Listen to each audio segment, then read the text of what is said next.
ఇది Angkor what ఆలయం కాదని, ఇది సహజమైన ఒక సరస్సు కాదని నేను మీకు చెప్తే ఎలా ఉంటుంది? ఈ ఆలయం గురించి ఎవరికీ తెలియదు. మీరు ఈ ఆలయం గురించి ఎప్పుడూ వినలేదని కూడా నేను బెట్ వేస్తాను. దీనిని కంబోడియాలో నీక్ పియన్ ఆలయం అని పిలుస్తారు. ఇది చాలా మర్మమైనది. వికీపీడియా దీనిని ఆలయం అని కూడా పిలవడం లేదు. పురాతన కాలంలో తయారు చేయబడిన ఆర్టిఫిషియల్ ఐలాండ్ అని పిలుస్తుంది. కానీ అది ఇంకా వింతగా ఉంటుంది. ఈ ఆలయం ఎవరికి అంకితం చేయబడింది? శివుడికా? కాదు. బుద్ధుడికా? కాదు. ఈ ఆలయం మొత్తం నాగులకు, అంటే పాము లాంటి సరీసృపాల దేవతలకు అంకితం చేయబడింది. నీక్ పియన్ అనే పేరు నిజానికి DNA స్ట్రాండ్ లాగా ముడిపడి ఉన్న నాగాలు అని అర్థం. నీక్ అనే పదానికి కంబోడియాలో నాగా అని అర్థం. ఇది కంబోడియాలో నాగా అని చెప్పే మార్గం. నేను ఆలయ ప్రాంగణంలోకి ప్రవేశించినప్పుడు ఇది ఒక సహజమైన సరస్సు అని నేను అనుకున్నాను. కానీ ఎక్స్పర్ట్లు ఇది ఒక బారాయ్ అని కన్ఫర్మ్ చేశారు. ఇంతకీ బారాయ్ అంటే ఏంటి? ఇది ఒక ఆర్టిఫిషియల్ వాటర్ రిజర్వాయర్. అండ్ ఈ బారాయ్ కనీసం 900 సంవత్సరాల క్రితం నిర్మించబడింది. అసలు ఇది ఎంత పెద్దది? సాధారణంగా మనం ఆర్టిఫిషియల్గా చేసిన నిర్మాణాలను వివరించడానికి అడుగులు లేదా మీటర్లను ఉపయోగిస్తాము. కానీ ఈ బారాయ్ 2.2 మైళ్ళు లేదా 3.6 కిలోమీటర్ల పొడవు మరియు దాదాపు 1 కిలోమీటర్ వెడల్పు ఉంటుంది. అది ఎంత పెద్దదో దాని యొక్క అర్థం. అండ్ మీరు నీక్ పియన్ ఆలయం యొక్క శాటిలైట్ ఇమేజెస్ను చూస్తే అది ఖచ్చితంగా మీకు అంకోర్ వాట్ను గుర్తు చేస్తుంది. మధ్యలో ఒక ఆలయం ఉన్న ఒక భూమి, దాని చుట్టూ పెద్ద రెక్టాంగులర్ కందకం ఉంది. ఇప్పుడు అంకోర్ వాట్ ప్రపంచంలోనే అతిపెద్ద ఆలయం అని మనకు తెలుసు. మరియు దాన్ని బారాయ్ లేదా కందకం దాదాపు 2 చదరపు కిలోమీటర్ల విస్తీర్ణంలో ఉంది. కానీ నీక్ పియన్ కందకం అంకోర్ వాట్ కంటే పెద్దది. నీక్ పియన్ కందకం 3.2 చదరపు కిలోమీటర్ల విస్తీర్ణంలో ఉంది. మరియు ఇది ప్రపంచంలోనే అత్యంత అధునాతనమైన పురాతన హైడ్రాలిక్ సిస్టమ్గా కన్సిడర్ చేయబడుతుంది. కానీ ఈ 2 జలాశయాల మధ్య ఒక ముఖ్యమైన డిఫరెన్స్ ఉంది. ఎడమవైపున అంకోర్ వాట్ కందకం, కుడివైపున నీక్ పియన్ కందకం ఉన్నాయి. ఈ 2 కందకాల మధ్య ఉన్న తేడాను మీరు చెప్పగలరా? మీరు అంకోర్ వాట్ ఆలయాన్ని పరిశీలిస్తే దానికి ఒక ల్యాండ్ కనెక్షన్ ఉంది. ఒక పురాతన కాస్వే ఉంది. ఇది ప్రధాన భూభాగాన్ని మరియు ఆలయ భూమిని కలిపే ఒక భూమి. కాబట్టి వారు అంకోర్ వాట్ చుట్టూ బారాయ్ లేదా కందకాన్ని తవ్వినప్పుడు వారు ఈ భూమిని అలాగే ఉంచారు మరియు దాని చుట్టూ తవ్వారు. ఎందుకంటే మనం మనుషులం కాబట్టి. హోమోసేపియన్లు భూసంబంధమైన జంతువులు. అవి భూమిపై నడుస్తాయి. కాబట్టి ఆలయం నుండి ప్రధాన భూభాగానికి తిరిగి నడవడానికి వారికి ఒక భూభాగం అవసరం. అండ్ అంకోర్ వాట్ యొక్క మరొక వైపు ఇక్కడ మీరు ఒక ఇరుకైన పురాతన కాస్వే, అంటే ఒక పురాతన వంతెనను చూడవచ్చు. మరియు ఇది గత కొన్ని సంవత్సరాలలో నిర్మించిన కొత్త వంతెన. కానీ ఇప్పుడు నీక్ పియన్ ఆలయాన్ని చూడండి. దాని చుట్టూ ఒక పెద్ద కందకం ఉంది. ఇదంతా నీరే. కానీ ప్రధాన భూభాగాన్ని మరియు ఐలాండ్ను కలిపే ఒక భూభాగాన్ని మీరు చూస్తున్నారా? ప్రధాన భూభాగాన్ని ఆలయ భూమిని కలిపే ఏకైక వంతెన ఇదే. దీనిని 1950లో, అంటే దాదాపు 75 సంవత్సరాల క్రితం నిర్మించారు. దీనికి ముందు భూసంబంధమైన మార్గం లేదు, కాస్వే లేదు. ప్రధాన భూభాగాన్ని ఆలయానికి కనెక్ట్ అయ్యే పురాతన వంతెన లేదు. ఇది 2 వేర్వేరు వనరుల ద్వారా నిర్ధారించబడింది. కంబోడియా గురించిన వెబ్సైట్లో అసలైన వంతెన లేదని కంబోడియానెస్ వంటివి స్పష్టంగా పేర్కొంటున్నాయి. రెండవది, ఉపగ్రహ చిత్రంలో పురాతన వంతెన అవశేషాలు కూడా కనిపించడం లేదు. ఇది చాలా క్రేజీగా ఉంది. ఎందుకంటే ఇది ఒక అనివార్యమైన ప్రశ్నను లేవనెత్తుతుంది. పురాతన నిర్మాణదారులు ప్రధాన భూభాగానికి ఎప్పుడూ వెళ్లకుండా భూమి ద్వారా మధ్యలో ఈ ఆలయాన్ని ఎలా నిర్మించారు?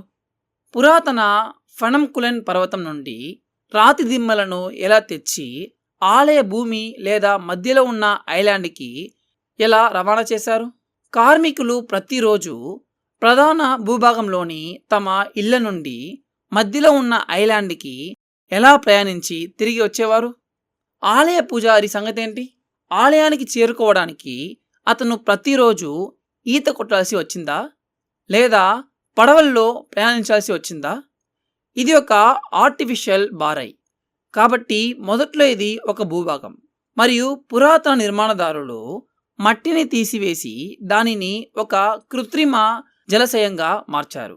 వారు ప్రపంచంలోనే అత్యంత అధునాతన హైడ్రాలిక్ వ్యవస్థను సాధించగలిగితే సులభంగా చేరుకోవడానికి మరియు రవాణా చేయడానికి ఒక పురాతన వంతెన అయిన ఒక భూభాగాన్ని ఎందుకు వదిలిపెట్టలేదు?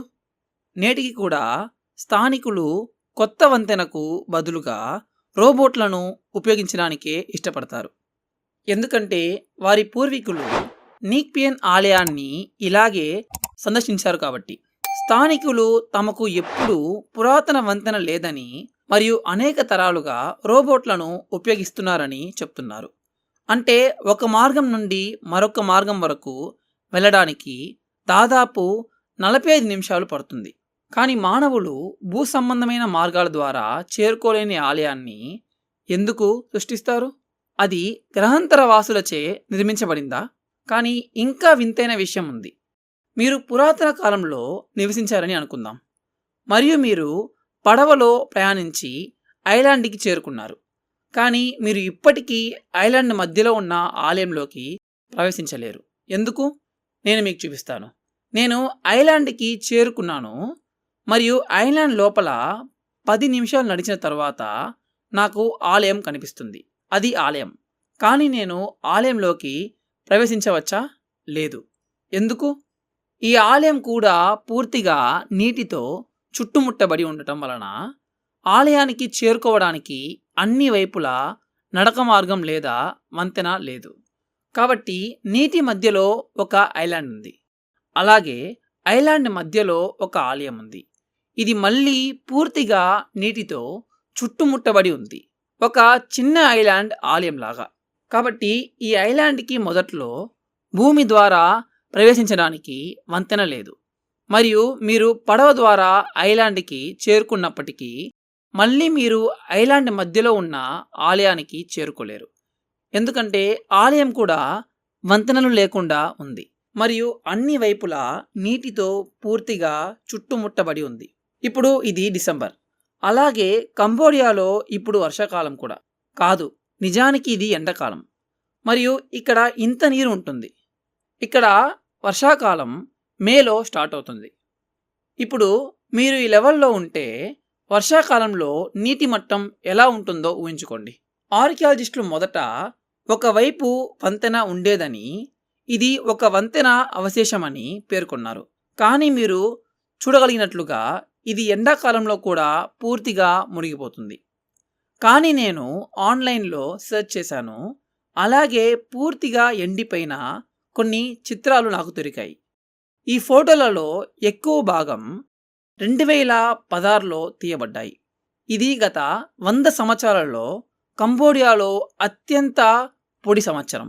లక్షలాది మంది కంబోడియన్లు దీని బారిన పడ్డారు. కానీ ఇది వంతెన అని మీరు అనుకుంటున్నారా? నడక మార్గం ఉందా? నాకు ఒకే ఒక రాతి విగ్రహం కనిపిస్తుంది.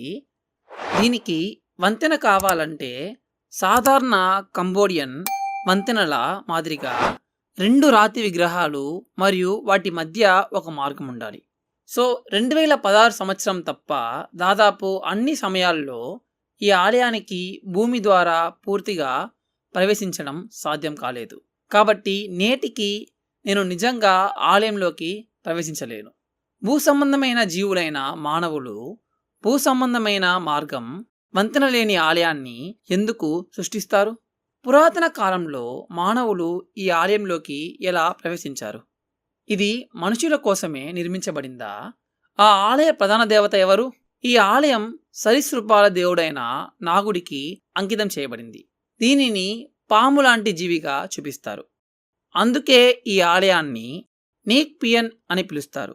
అంటే DNA తంతువుల వలె ముడిపడి ఉన్న నాగాలు అని అర్థం.